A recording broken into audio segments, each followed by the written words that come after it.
I really support our Prime Minister Narendra Modi. Definitely. He is our Prime Minister. এসময়ত তেওঁ কৈছিলে না খাওঁগা না খানে দুংগা খাওঁগা না খানে দুংগা বুলি কোৱা কথাষাৰ ঠিকেই আছে। ঠিক আছে বাৰু, আমি এটা কথা বুজি পাইছোঁ যে আমাৰ প্ৰধানমন্ত্ৰীয়ে নাখায়।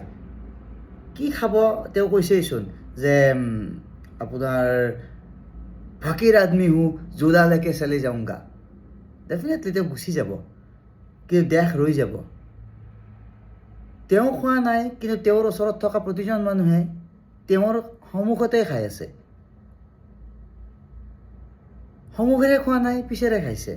এষাৰ আমাৰ কথা আছে নহয় যে সন্মুখেৰে পৰুৱাটোও যাব নিদিওঁ, কিন্তু পিছপিনেৰে হাতীটো গৈ আছে। কথাবিলাক তেনেকুৱা ধৰণৰ। ভাৰতবৰ্ষৰ আটাইতকৈ বেছি বিক্ৰী হোৱা বস্তু দুটাই হৈছে আপোনাৰ স্বাস্থ্য আৰু শিক্ষা। আৰু এইবাৰ যিখিনি সমস্যা আমি দেখি আছোঁ, যিটো আমাৰ বৰ্তমান সময়ত প্ৰটেষ্ট চলি আছে, তাত শিক্ষা আৰু স্বাস্থ্য দুয়োটাই সম্পূৰ্ণৰূপে ওতঃপ্ৰোতভাৱে জড়িত হৈ আছে। কেনেকৈ জড়িত হৈ আছে আমি নিশ্চয় বুজি পাইছোঁ যে নীটৰ পৰীক্ষাৰ পেপাৰ ফাদিল হোৱাৰ পিছত যি প্ৰটেষ্ট আৰম্ভ হৈছে, সেই প্ৰটেষ্টটোত একোজন সু ডক্তৰ ওলাব বুলি আমি আশা কৰিছোঁ। কিন্তু যদি টকা দি পেলাই পেপাৰ কিনি কোনোবাই ডক্তৰ হৈ আছে, তে পঢ়াও বিক্ৰী হৈ আছে আৰু পিছলৈকে স্বাস্থ্যও বিক্ৰী হ'বলৈ আৰম্ভ কৰিব। টকা দি পেলাই ডক্তৰ হোৱা মানুহে যেতিয়া ডক্তৰী কৰিব যাব, তেতিয়া তেওঁৰ প্ৰথম চিন্তা কি হ'ব যে কেনেকৈ ডাঙৰ ডাঙৰ হস্পিটেলত কাম কৰি বা নিজাকৈ এখন কেতিয়ালৈকে হস্পিটেল বনাব পাৰোঁ, আৰু তাৰ জৰিয়তে মই কেনেকৈ নিজৰ কাৰণে, মোৰ পৰিয়ালৰ কাৰণে টকা বনাব পাৰোঁ। It's a great career really. মানে আজিৰ দিনতো আপুনি বা মই বা প্ৰতিজনে জানো যে এজন ডক্তৰে কিমানমান চেলাৰী পায় আৰু তেওঁ কেনেকুৱা ধৰণে পইচা বনাই আছে। তেওঁ মানে MRৰ জৰিয়তে পইচা বনাওক, তেওঁ হস্পিটেলত পইচা বনাওক, তেওঁতো এটা মানে প্ৰাইভেট হস্পিটেলত পইচা বনাওক, আৰু চাকৰিটো আছেই। গতিকে কথাবিলাক মানে খুব জটিলৰ পৰা জটিল হৈ গৈ আছে সমাজখনত। আজিকালি আকৌ নতুনকৈ মানুহবিলাকে প্ৰশ্ন কৰিবলৈ আৰম্ভ কৰিছে। এতিয়াতো তাতে আকৌ মানে জেনজি প্ৰতিবাদ কৈ কিছুমানে জেনজিক ভাল, কিছুমানে জেনজিক বেয়া বুজাবলৈ গৈ আছে। কিন্তু কথাবিলাক জেনজিৰ বা আমাৰ মিলেনিয়েল বা আহিবলগীয়া কোনোবা নতুন যিবিলাক আলফা জেনেৰেশ্যন, বিটা জেনেৰেশ্যন বা যি জেনেৰেশ্যনেই নহওক কিয়, শিক্ষাৰ ক্ষেত্ৰত ব্যৱস্থাপনা বা স্বাস্থ্যৰ ক্ষেত্ৰত যিটো ব্যৱস্থাপনা, সেয়া কেতিয়াও ভুল হৈ থাকিব নোৱাৰে। আৰু আমি তাৰ কাৰণেই জীয়াই আছোঁ, মানে যুদ্ধ কৰি আছোঁ। 2014 চনত যেতিয়া নৰেন্দ্ৰ মোদী ডাঙৰীয়াই ভাৰতবৰ্ষত চৰকাৰ কৰিছিলে, তেতিয়া হেঁপাহলৈ চাপোৰ্ট আমিও কৰিছিলোঁ, ব্যক্তিগতভাৱে চাপোৰ্ট কৰিছিলোঁ। কাৰণ সেইখিনি সময়ত খুব কিছুমান বেয়া সময় পাৰ কৰি পেলাই আহি পেলাই 2014ত BJPয়ে চৰকাৰ কৰিবৰ কাৰণে সক্ষম হৈছিলে। আৰু তাত তেওঁলোকৰ এটা বিশেষ শব্দ যে there will be a change and we voted for the change, and now in 2006 you are going to show us this kind of change. This is really change, is it? ভাৰতবৰ্ষৰ শিক্ষামন্ত্ৰী, বৰ্তমানৰ শিক্ষামন্ত্ৰী ধৰ্মেন্দ্ৰ প্ৰধান, তেওঁ কি কাৰণে ৰিজাইন কৰা নাই বা তেওঁক ৰেজিগনেশ্যন দিবলৈ কিয় দিয়া নাই? এনেকুৱাও নহয় যে তেওঁলোকে কেৱল ইগ'ত আহি বহি আছে। এটা ডাঙৰ কথা হৈছে যে এটা ডমিনো ইফেক্ট বুলি এটা ইফেক্ট আছে ন, থিয়ৰী এটা আছে যে যদি আজি কিবা কাৰণত ধৰ্মেন্দ্ৰ প্ৰধানে শিক্ষাৰ কাৰণে মানে ব্যৱস্থাপনাৰ কাৰণে ৰিজাইন কৰিবলগীয়া হয়, তেতিয়াহ'লে কালি এই যিসকল মানুহে প্ৰটেষ্ট কৰি আছে বা ভাৰতবৰ্ষৰ আজিৰ দিনটোতো প্ৰায় প্ৰতিজন মানুহেই প্ৰটেষ্ট কৰি আছে আচলতে, যিবিলাক একাউণ্টে বা মানে প্ৰটেষ্ট কৰা নাই বুলি কৈ আছে, বা মানে একচুৱেলি এইবিলাক ভুল বুলি কৈ আছে, তেওঁলোকেও হয় PR হৈ আছে, PR এজেঞ্চিৰ জৰিয়তে কৈ আছে, আৰু নহ'লে তেওঁলোকে কোনোবাখিনিত কিবা এটা লাভ হ'ব পাৰে বা তেওঁলোকে এজন লিডাৰ হ'বলৈ গৈ আছে বুলি ভাবি পেলাই তেওঁলোকে এইবিলাক কাম কৰি আছে। কিন্তু আচল যিটো ডমিনো ইফেক্ট বুলি কৈছোঁ ন, যদি কালি কিবা কাৰণত আমাৰ এডুকেশ্যন মিনিষ্টাৰে ৰিজাইন কৰিবলগীয়া হয়, তেতিয়াহ'লে তাৰ পিছে পিছে আকৌ মানুহে নতুন নতুন কথাবিলাকত সমস্যাবিলাক লৈ পেলাই আগবাঢ়ি আহিব। যেনে ধৰি লওক আপোনাৰ air quality issue, road issues, automobile industry issues, তাৰপিছত আপোনাৰ আমাৰ পৰিৱেশৰ সমস্যা, আনএমপ্লয়মেণ্ট, সকলোবিলাক প্ৰশ্ন আহিব। আৰু তাৰ ফলত কি হ'ব, প্ৰব্লেমটো সকলোতে আছে, আৰু সেই বস্তুটোৰ কাৰণে কি হ'ব, এসময়ত সকলোৱে জবাবদিহি হ'ব লাগিব, আৰু তাৰপিছত সকলোৱে যেতিয়া ৰিজাইন কৰিব লাগিব তেতিয়া গভৰ্ণমেণ্ট কলাপছ হ'ব অভিয়াছলি। আৰু এই যিটো ডমিনো ইফেক্টৰ ভয়, এই ডমিনো ইফেক্টৰ ভয়ৰ কাৰণে এজন মানুহকো কোনো ধৰণৰ ৰেছপঞ্চিবিলিটি ল'বলৈ নিদি ধৰি ৰাখি আছে। মই ভাবোঁ ভাৰতবৰ্ষত যদি কোনোবাই ৰাজত্ব কৰিব বিচাৰিছে 100 বছৰলৈকে, তেওঁ দুটা কাম কৰক মাত্ৰ। দুটা মানে একচুৱেলি এটা কাম কৰক, যে শিক্ষা আৰু স্বাস্থ্য, এই দুটা বস্তু 100% ফ্ৰী কৰি দিয়ক। তাৰপিছত আপুনি 50%লৈকে যদি টেক্স লয়, তেতিয়াহ'লে মানুহে কথা ক'বলৈ বন্ধ কৰি দিব। আৰু ফ্ৰী মানে নট আজিৰ দিনত যিটো ফ্ৰী আছে তেনেকুৱা নহয়। আপুনি প্ৰথমতে প্ৰাইভেট প্লেয়াৰখিনিক ধ্বংস কৰি দিয়ক, বন্ধ কৰি দিয়ক, তেওঁলোকে যাতে একোৱে ক'ব নোৱাৰা হৈ যায়, মানে একো ক'ব নোৱাৰে, তেওঁলোকে যাতে ফিল্ডৰ পৰা নোহোৱা হৈ যায়। তাৰপিছত আমি সকলোৱে দেখা পাম যে শিক্ষা ব্যৱস্থা ভয়ংকৰভাৱে উন্নত হৈ গৈছে। মানুহ স্বাস্থ্যৰ কাৰণে যেতিয়া চিন্তা কৰিব নালাগে, মানুহে স্বাস্থ্যৰ কাৰণে যেতিয়া চিন্তা কৰিব নালাগে, তেওঁৰ ইনোভেশ্যন, তেওঁৰ ভিজন সম্পূৰ্ণৰূপে বেলেগ হৈ যায়। মানুহৰ জীৱনৰ জমাপুঞ্জীৰ এটা অধিকাংশ অংশ কেৱল মাত্ৰ নিজৰ স্বাস্থ্য, পৰিয়ালৰ স্বাস্থ্য আৰু নিজৰ সন্তানৰ পঢ়োৱা শুনোৱাৰ নামতেই শেষ হৈ যায়। এইটো কম দামৰ কথা নেকি? গতিকে তাতকৈ আপুনি টেক্স বেছিকৈ লওক, বস্তুটো সম্পূৰ্ণৰূপে ফ্ৰী কৰি দিয়ক। নাই, আপোনালোকে নকৰে কি কাৰণে, যে বা সমাজত হ'বলৈ নিদিয়ে কি কাৰণে, যে সেইটোৱে আটাইতকৈ ডাঙৰ বেপাৰ। গতিকে যদি বেপাৰেই কৰিব গৈ আছে, তেতিয়াহ'লে আপোনালোকে ৰাজনীতি কিয় কৰি আছে? ৰাজনীতি কৰিবলৈ আহি পেলাই যদি দেশৰ কাৰণে কাম কৰাৰ কথা দেখুৱাই পেলাই, যদি দেশৰ কোনখিনি ঠাইত ভাল হ'ব পাৰে, কোনখিনি ঠাইত শুদ্ধ হ'ব পাৰে, তাৰ যদি মূল্যাংকন কৰিব নোৱাৰে, আৰু যদি মূল্যাংকন কৰি পেলাইও যদি কিছুমান ডাঙৰ ডাঙৰ বেপাৰীৰ হাতত বিক্ৰী কৰি আছে, তেতিয়াহ'লে আপোনালোকৰ আচলতে কাৰোৱেই এখন দেশক শাসন কৰাৰ বা এখন দেশক শুদ্ধ কৰাৰ কাৰণে চেষ্টা কৰি থকা বুলি কোৱাৰ কোনো অধিকাৰেই নাই। চৰকাৰী স্কুলৰ শিক্ষকৰ দৰমহা ভাল, গভৰ্ণমেণ্টৰ মানে যিটো আপোনাৰ পে স্কেল আছে তাত তেওঁলোকে চেলাৰী পায়, কিন্তু শিক্ষাৰ মানদণ্ড উন্নত কৰিব পৰাকৈ একো অৱস্থাই ভাল নহয়। বা শিক্ষকবিলাকৰ ক্ষেত্ৰত আজিকালি আমাৰ লগৰ যিবিলাক শিক্ষক আছে, তেওঁলোকেও কিছুমান ক্ষেত্ৰত মই দেখা পাইছোঁ, তেওঁলোকে কি কয় যে ভাল ষ্টুডেণ্ট বিচাৰি নাপাওঁ, আৰু যিখিনি পাওঁ ভাল ষ্টুডেণ্ট মানে কি, যে যাৰ মানে ঘৰত স্কুলৰ পৰা ঘৰলৈ গৈ কাম কৰিবলগীয়া অৱস্থা নোহোৱা এটা ষ্টুডেণ্ট লগ নাপাওঁ, তেতিয়াহ'লে তাহাঁতে কি পঢ়িব বা আমি তাহাঁতক কিমান ছাপোৰ্ট কৰিম? আকৌ প্ৰাইভেট স্কুলৰ ক্ষেত্ৰত আকৌ অৱস্থাটো কেনেকুৱা ধৰণৰ, যে প্ৰাইভেট স্কুলত শিক্ষাৰ মানদণ্ড বা ইনফ্ৰাষ্ট্ৰাকচাৰ ইজ ৰিয়েলি ৱেল, বাট তেওঁলোকৰ শিক্ষকবিলাকৰ দৰমহা কেনেকুৱা? 3,000, 4,000, 5,000, 6,000, 10,000, বহু বছৰ যদি কৰি আছে কোনোবাই, মেক্সিমাম প্ৰাইভেট স্কুলৰ কথা কৈছোঁ, 18,000, 15,000, এনেকুৱা ধৰণৰ এটা অৱস্থা। যে তেওঁলোকে যদি শিক্ষকে যদি টকা পইচাই নাপায়, গভৰ্ণমেণ্ট প্ৰাইভেট স্কুলবিলাকেতো পইচা মেনেজমেণ্টেতো পইচা কমকৈ লোৱা নাই, তাৰমানে এইখন বেপাৰ কৰি আছে মেনেজমেণ্টে। ঠিকে আছে, শিক্ষকখিনিয়েতো পইচা আৰ্জিবৰ কাৰণে চেষ্টা কৰিব, তেওঁলোকে আকৌ কি কৰি আছে? তেওঁলোকে কৰি আছে কি আপোনাৰ গৈ পেলাই টিউশ্যন লবি এটা বনাই লৈছে। তাৰপিছত প্ৰাইভেট স্কুলত আপুনি আপোনাৰ মেক্সিমাম মানুহৰ সন্তান আজিৰ দিনটোত প্ৰাইভেট স্কুলত পঢ়ি আছে, যিখিনি ইণ্টেলেকচুৱেল লেভেলৰ মানুহ হয় আজি আমাৰ সমাজত। তে প্ৰত্যেকজন মানুহে এটা কথা নিজকে সোধকচোন এবাৰ, যে আপোনাৰ ল'ৰাটোৰ বা আপোনাৰ সন্তানটোৰ স্কুলত শিক্ষকে আপোনাক এদিনো কোৱা নাই নে যে আপোনাৰ ল'ৰাটোক মোৰ তাত পঠিয়াই দিব? তোমাক স্কুলত পঢ়াবৰ কাৰণেই মই মোৰ ল'ৰাটোক সন্তানটোক মই স্কুলত প্ৰাইভেট স্কুল এখনত দি আছোঁ, আকৌ তুমি আকৌ তাতেই মোৰ ঘৰতে পঠিয়াবলৈ কোৱা।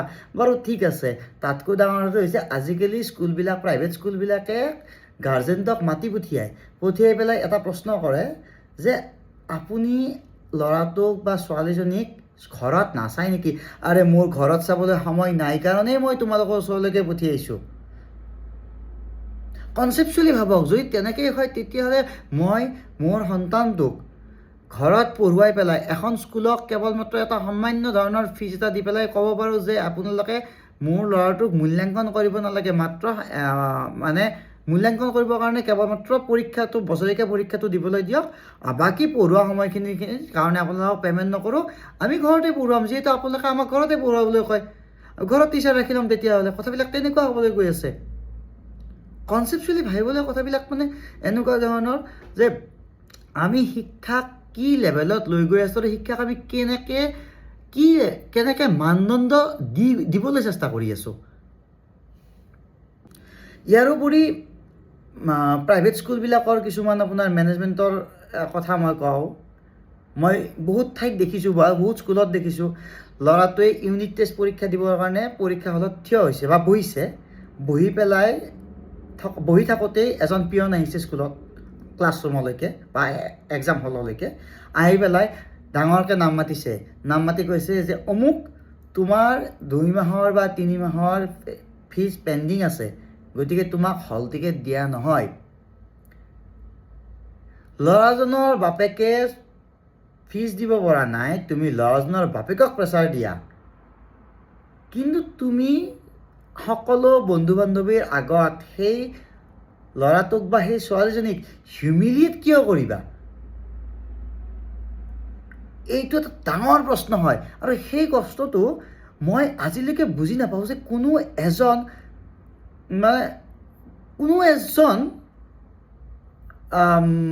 গাৰ্জেণ্টে ইয়াৰ কাৰণে প্ৰশ্ন উঠোৱা নাই, প্ৰশ্ন কৰা নাই, আৰু কেতিয়াও তাৰ কাৰণে কেছ কৰা নাই। বাৰু নিট পেপাৰৰ লিক হোৱাৰ কাৰণে কোটি টকাৰ আপোনাৰ বেপাৰ চলি আছে। কিয় চলিছে? কাৰণ এজন সাধাৰণতে তেওঁ যদি MBBS পাছ কৰিও আহে, তেতিয়াহ'লেও তেওঁ সৰু হস্পিটেলত সৰু টাউনবিলাকতে তেওঁ 30-40 হাজাৰ টকা দৰমহা পায়। ভাল কানেকশ্যনত ডাঙৰ হস্পিটেলৰ কথাটো বেলেগেই, আৰু তাৰ পিছৰ নেক্সট লেভেলত যদি কিবা এটা ভাল তেওঁ কৰিব পাৰে, তেতিয়াহ'লে প্ৰাইভেট ছেক্টৰত তেওঁলোকে মানে পাৰ ভিজিটত পইচা লোৱাৰ নিচিনাকৈ টকা লয়। আৰু কিন্তু প্ৰব্লেমটো হৈছে কি যে আমি শিক্ষাৰ জৰিয়তে যদি ডক্তৰ বনাব বিচাৰি আছোঁ, তেতিয়াহ'লে আমি এজন ভাল ডক্তৰ বনাবৰ কাৰণে ভাল ডক্তৰ বনাব মানে কি যে ডক্তৰজনক দেখিলেই আমি যাতে এজন পেচেণ্টে ভাল পায়, ডক্তৰজনৰ বিশেষত্ব কেৱল মাত্ৰ তেওঁৰ নলেজতেও নহয়। আমি সৰু থাকোঁতে এজন ডক্তৰক পাইছিলোঁ, যাক নেকি দেউতাই আমাক কৈছিলে কেতিয়াবা যে এই মানুহজনে আমাৰ এনেকুৱা ফেমিলি ডক্তৰ হয় যিয়ে নেকি আমাৰ যদি গাত হাতো দিয়ে তেতিয়াহ'লে আমি ভাল পাই যোৱা যেন লাগে। তেওঁ এটা কিবা বিশেষ দিব পাৰিছিল। মোৰ জীৱনত মোৰ যিজন বেষ্ট ফ্ৰেণ্ড, তাক মই সৰুৰ পৰাই পাইছোঁ। যেতিয়া আমি সৰু থাকোঁতে মানে পঢ়ি আছিলোঁ, তেতিয়া কথাই কেতিয়াবা যদি আমি কিবা কাৰণত মানে কওঁ যে বায়'লজিৰ এইটো কুৱেশ্যনত এইখিনি বস্তু, এইটো শব্দ এটা পাইছোঁ, এইটো কেনেকুৱা হ'ব পাৰে? ডক্তৰ মই ভাবোঁ ভাল ডক্তৰখিনি সৰুৰ পৰা নিজেই বনি আহে কিছুমান ক্ষেত্ৰত। কাৰণ যেতিয়া আমি তাক প্ৰশ্ন কৰিছিলোঁ তেনেকুৱাকৈ, সি নাজানিব পাৰে উত্তৰটো, কিন্তু সি কয় যে এইটো চেপ্টাৰৰ অমুকটো চেপ্টাৰৰ অমুকখিনি অংশৰ লগত কিবা এটা ৰিলেট হ'ব পাৰে, কাৰণ ইয়াৰ শব্দটোৰ পিছৰ ফালে এনেকুৱা এটা শব্দ আছে। তাৰপিছত যেতিয়া আমি পঢ়ি চাইছিলোঁ, যেতিয়াই বিচাৰিছিলোঁ কিতাপত, সঁচাকৈ সেই বস্তুখিনি তেনেকেই মিলি থাকে। আৰু সেই বস্তুটো যেতিয়া সি ডক্তৰ হৈ ওলাই আহিল, তাৰপিছতো মই তাৰ লগত সদায়ে আছোঁ, মই প্ৰায়ে আমি একেলগে বহোঁ, একেলগে কথা পাতোঁ। যিদিনা সি প্ৰথম চাকৰি কৰিবলৈ গৈছিল, সেইদিনা চাকৰি কৰিব যাওঁতে তাত পিতাই এবাৰ এটাই কথা কৈছিলে যে লাগিল 2 টকা কম পাবি, কিন্তু মানুহৰ মুখলৈ চাই পেলাই নিজৰ সেৱা আগবঢ়াবি।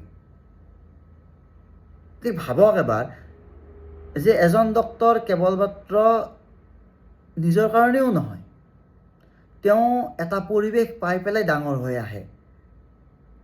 গতিকে ডক্তৰজনক সন্মান কৰাটো সঁচাকৈ ডাঙৰ কথা। আৰু আটাইতকৈ ডাঙৰ কথা আজিলৈকে মই এই মোৰ বন্ধুজনক আপোনাৰ অন কথাটো বাদ,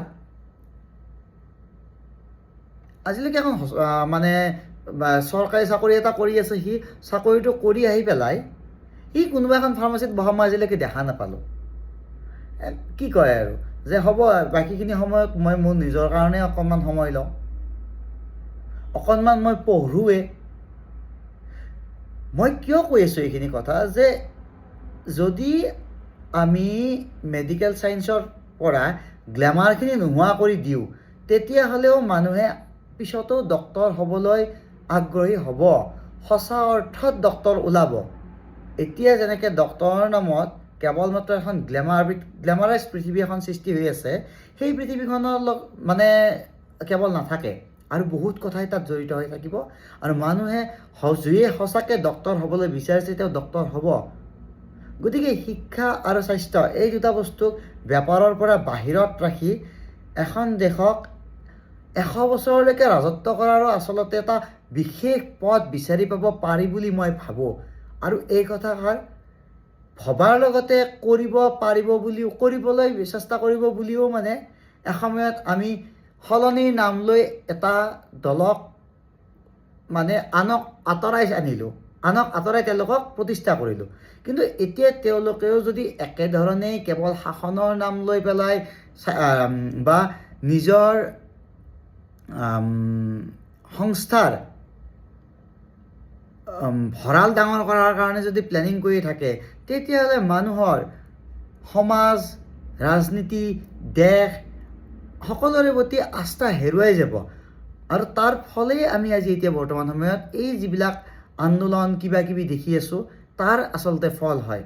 আৰু বৰ্তমানৰ জেনেৰেশ্যনটোৰ কথাটো আমি ক'বলগীয়াই নাই একো, কাৰণ যিটো জেনেৰেশ্যন ডাঙৰ হৈ আহিছে তেওঁলোকে, আমি যে তেওঁলোকক কেতিয়াবা ছাপোৰ্ট কৰোঁ, তেওঁলোকক ছাপোৰ্ট কৰাৰ কাৰণটোৱে হৈছে যে আমি যিবিলাক কাম কৰিব বিচাৰিও নকৰিলোঁ, মুখতে উত্তৰ দিয়াৰ প্ৰয়োজন থকা মানুহকেইটাক যেতিয়া আমি প্ৰশ্নৰ উত্তৰ নিদিলোঁ, আজি সিহঁতবিলাকে সেই মানুহখিনিক বা তেনেকুৱা ধৰণে প্ৰশ্ন কৰা মানুহখিনিক, যিয়ে নেকি আমাক কৈছিলে যে আমিতো একোৱে কৰিব নোৱাৰোঁ, তেনেকৈ সিহঁতকো ক'ব যাওঁতে তাহাঁতে যিটো উত্তৰ দিছে, যেনেকুৱা ধৰণে আগবাঢ়ি আহিছে, সেইখিনি বস্তু আচলতে আমি নিজৰ সময়খিনিক দেখা পাওঁ, আৰু সেইকাৰণে আমি তেওঁলোকক ছাপোৰ্ট কৰি আছোঁ।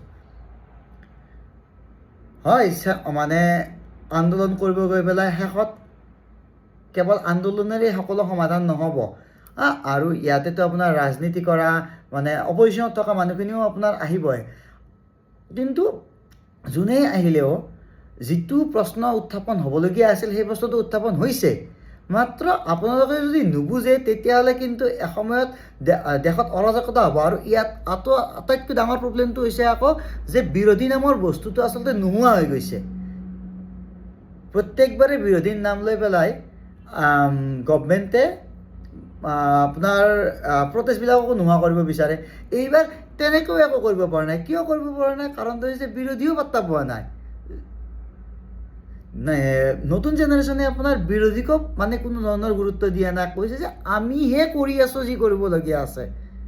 গতিকে কোনোবাই ফাণ্ড কৰি আছে, কোনোবাই কিবা কৰি আছে, কোনোবাই নেৰেটিভ বনাই আছে, পজিটিভ নেৰেটিভ, নিগেটিভ নেৰেটিভ, সকলোবিলাক ছাইডত থৈ পেলাই যিখিনি ছাত্ৰই বিচাৰি আছে, যিখিনি জেনেৰেশ্যনে বিচাৰি আছে, যিখিনি অভিভাৱকে বিচাৰি আছে, সেইখিনিক আপোনালোকে ছাপোৰ্ট কৰক। আৰু কিয় ছাপোৰ্ট কৰাৰ আটাইতকৈ ডাঙৰ প্ৰয়োজন আছে, কৈছে যে কি আপোনালোকক ভোট দিয়া মানুহখিনিও এইখিনিয়ে হয়। এই মানুহবিলাকেই আপোনাক ভোট দি আছে। গতিকে আপোনালোকে এই মানুহখিনিক খুবেই সন্মান কৰাৰ প্ৰয়োজন আহি পৰিছে। আৰু যদি আপোনালোকে ভাবে যে নহয় আমি এনেকেই থাকিম, তেতিয়াহ'লে কিন্তু এষাৰ কথা মনত ৰাখিব, যিমানেই কঠিন হ'ব সিমানেই জোৰত ভাঙিব। শেষত মই দুটা কথাই ক'ম। এটা হৈছে যে এই যিবিলাক মিডিয়া পাৰ্চনেই হওক বা বেলেগ বেলেগ ধৰণৰ মানে কিছুমান মানুহ যিবিলাকক আপোনালোকে আমি সকলোৱে কৈ আছোঁ যে এটা বেলেগ ধৰণৰ নেৰেটিভ বনাবলৈ বাৰে বাৰে চেষ্টা কৰি আছে, তেওঁলোকে নেৰেটিভ বনাবলৈ চান্স পাই আছে কাৰণ আমি চাই আছোঁ।